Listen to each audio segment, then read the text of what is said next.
જોઈ રહ્યા છો ધ BR24 ન્યૂઝ. હવે જોઈએ અગત્યના સમાચાર.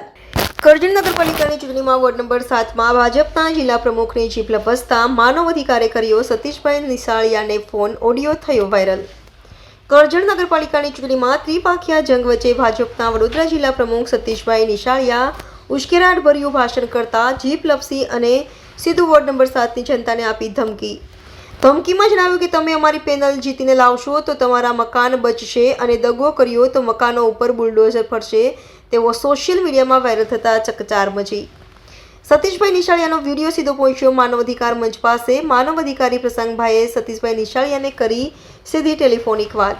માનવ અધિકારી સાથે સતીશભાઈ નિશાળિયા ગોળ ગોળ જવાબ આપતા સોશિયલ મીડિયામાં ઓડિયો થયો વાયરલ. શું કહે છે સતીશભાઈ નિશાળિયા, આવો સાંભળીએ. અમારા ઉમેદવારો જીતાડશો તો મિત્રો હું એટલી ગેરંટી આપું કે કોઈનું મકાન નહીં તોડવા દો, એની જવાબદારી હું લઉં છું. પણ સાથે સાથે એટલું પણ કહું છું કે જો અહીંયા મને દગો કર્યો તો કોઈનું મકાન પણ નહીં રાખવા દો, એ પણ ગેરંટી આપું. હા, સતીશભાઈ બોલો, ભાજપ. બીજી સતીશભાઈ નિશાળિયા બોલો ને, બીજેપી. હા સાહેબ, પ્રશાંત બોલું છું, માનવ અધિકાર મિશન. હા બોલો. હવે સાહેબ, તમારો એક વિડીયો આવ્યો છે. હવે એની અંદર ભાજપને મત નહીં આપો તો એમ કે દબાણ હટાવી દેશું, અને ભાજપને મત આપશો તો દબાણ હટાવશું. એટલે થોડું બોલવામાં થોડીક મિસ્ટેક થઈ ગઈ. બાકી આપણે હા બોલો. 512 ના મકાનો ઘણા બધા ખાલી છે. આ જે જગ્યા બધી ગેરકાયદેસર છે, એટલે ગેરકાયદેસર કદાચ તોડવાનું થાય તો અમે ત્યાં એમને શિફ્ટ કરી દઈશું. એટલે બોલવામાં થોડીક ભૂલ થઈ ગયેલી છે. બરાબર છે. એ તો હક અધિકાર તો છે જ. આજે તમે કોઈના દબાણ હટાવો, બુલડોઝર ફેરવો, દાદાનું બુલડોઝર કે ને એ હટાવો, એટલે એની સામે તમારે વિકલ્પ આપવો પડે. તો એની અંદર કઈ જનતા ઉપર કઈ આપણે મહેરબાની નથી કરતા. એ તો એનો હક અધિકાર આપો છે, વિકલ્પ આપો છો. બીજું છે કે આ સરકાર આમે કોઈને કાચા મકાન હોય તેને પાકા મકાન બધી આપે છે, પણ આ જગ્યા જે છે ને એ ટોટલી સરકારી ગોચરની જગ્યા છે.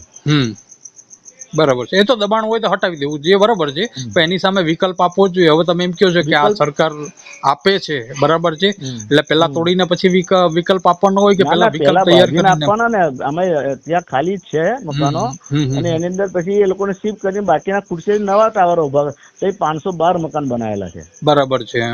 એ લેખિતમાં આપવાનું રહેશે ને તમારે, એમ કે ભાઈ અમે આ રીતનું કરી રહ્યા છે ને તમને આપવામાં આવશે, એ લેખિત આપવાનું રહીએ. કારણ કે અમદાવાદમાં ને એમાં જે રબારી વાસ ને બધું જે તોડી નાખ્યું, બરાબર છે, એની અંદર કાયદાનું ઉલ્લંઘન કરી અને આ લોકોએ તોડી નાખ્યા, અને પછી અત્યારે રોડ ઉપર એમ કે બધા મૂકી દીધા. એ મતદાતા અને નાગરિક તો છે. સતીશભાઈ, ગરીબ તો એક બાજુ રહેવા દો, મત આપનાર અને નાગરિક, મતદાતા નાગરિક તો છે જ ને એમ. અને આપણે સત્તા આપી હોય તો આપણે માનવતાની દ્રષ્ટિએ તો આપણે થોડુંક એમ કે ધ્યાનમાં રાખવું જોઈએ, મકાન આપવું જોઈએ. તો હું પેલા વિકલ્પ આપો, પછી તોડ નાખો તમારે. અને એ કરશું જ, એવી રીતે કરશું, કરવાનું થશે તો. બરાબર. અને જુઓ હવે, કારણ કે આ બધું શું છે કે સત્તાઓ મળી ગઈ એટલે ભાજપના બધા નેતાઓ જેમ ફાવે ધમકીઓ આપે છે. નાના ખેડૂતમાંથી ખેતી કરતો આ જગ્યાએ છું, એટલે મને ગરીબોની ચિંતા છે જ. અને આ થોડુંક ઉતાવળમાં બોલવામાં થોડીક મિસ્ટેક થઈ ગઈ કે ભાઈ અમે બીજે શિફ્ટ કરીને પછી તોડીશું એમ. કઈ વાંધો નહીં, હું કરજણની જોડે જોડાયેલો રહીશ. આમ તો ગુજરાતની હારે જોડાયેલો જ છું, બરાબર છે. અને વિકલ્પની સામે તમારે તોડવું હોય તોડજો, પણ વિકલ્પો પહેલા આપી અને પછી તોડવાનું. નહીં તો પછી અમે છે ને હવે અત્યારે ભાજપની વિરુદ્ધ થાશું ને તો પછી અમારે પ્રોબ્લેમ થઈ જશે નેતા લોકોને એમ. બરાબર, અમે કાયદાકીય રીતે આવી જશું ને તો સમજો એક વસ્તુ, સામાન્ય જનતાને ગરીબોને કોઈને પણ રજળતા નહીં મૂકીએ, અને નવા મકાનોમાં શિફ્ટ કરીને એમની પાસે અરજીઓ કરાવીને નવા મકાનો કરાય પછી જ આ જગ્યા કદાચ ખાલી કરવાની થઈ કરશું. બસ નિયમ એ છે કે પહેલા તમે બનાવી દો, ચાવી સોંપી દો, પછી તમે તમારે નોટિસ આપો અને તોડી નાખો તમારે. બરાબર છે. કાયદાના ઉલ્લંઘન કરશો ને તો અમે લોકો તો પછી દંડો પછાડશું. કાયદાનું ઉલ્લંઘન આપણે હું લ્યા કરવાનું? ગરીબના કોઈને પેટને લાત મારવાની જરૂર આપણે કઈ છે? હા, ને એટલે અહીંયા અમદાવાદમાં ને બધે કર્યું છે ને, જમીનો બધી ઓલા ઉદ્યોગપતિઓને ને બધા મોટા મોટા બિલ્ડરોને બધાને પધરાવીને રૂપિયા ખાઈ ગયા છે. બરાબર, અમારી પાસે બધા એવિડન્સ છે સતીશભાઈ, અમારી પાસે બધા એવિડન્સ છે. બરાબર, અમે નાટક જોઈ જ રહ્યા છીએ. અહીંયા નહીં થવા દઈએ એની જવાબદારી અમારી. હા, એ એટલું ધ્યાનમાં રાખજો.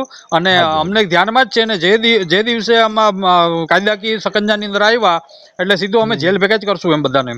ઓકે, આ ઓકે. પણ ગેરંટી છે એમ, આ પણ ગેરંટી ભલે તમે રૂબરૂ આવજો. હું તો ચોક્કસ હું ગરીબોની ચિંતા કરવાવાળો માણસ છું. ગુજરાતની ગાંધીનગર ઉપર કદાચ એમ કે પેલું રાખી અભિમાન ઢમન રાખીને કે કેન્દ્રના ઉપર અભિમાન કે ઢમન રાખીને જો નેતાઓ આ રીતનો વ્યવહાર વર્તન કરતા હોય ને તો એની પાછળ અમે લોકો તો છીએ જ, બરાબર, પછાડવા માટે. તમે રૂબરૂ આવો ને તો આ જે ત્યાં એક લઘુમતી સમાજનો આગેવાન છે ને હમ. એ આ ગરીબોની જે ચૂસે છે ને, તમે રૂબરૂ આવો ને, આપણે એકલા તે અંદર ફરીએ ને તો તમને ખ્યાલ આવે. સાહેબ, એટલે આ ગરીબોને બહાર કાઢવા માટેનો પ્રયત્ન કરે છે. લઘુમતી વાળા ચૂસે કે લઘુમતી વાળા જે એ લોકો જે વિધર્મી લોકો તો સત્તામાં જ ન, તમારી તો જનસેવક તરીકે તમારી જવાબદારી છે ને એને પ્રોટેક્શન ને સલામતી આપવાનું એમ, એ બરાબર. તમે આપણે રૂબરૂ સત્તા આવજો. લઈ જો સતીશભાઈ, હકીકત કહું, અમે જાણીએ છીએ, આપણે સત્તા લીધા પછી આપણી પૂરેપૂરી જવાબદારી થઈ જાય છે. હવે સીએમ બની ગયો કે વડાપ્રધાન બની ગયો એટલે મારી જવાબદારી પૂરી થઈ ગઈ એવું તો નથી ને એમ, ના, ના. બરાબર.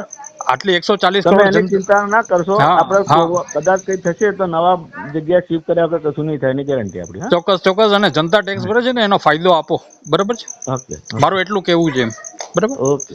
ઓકે.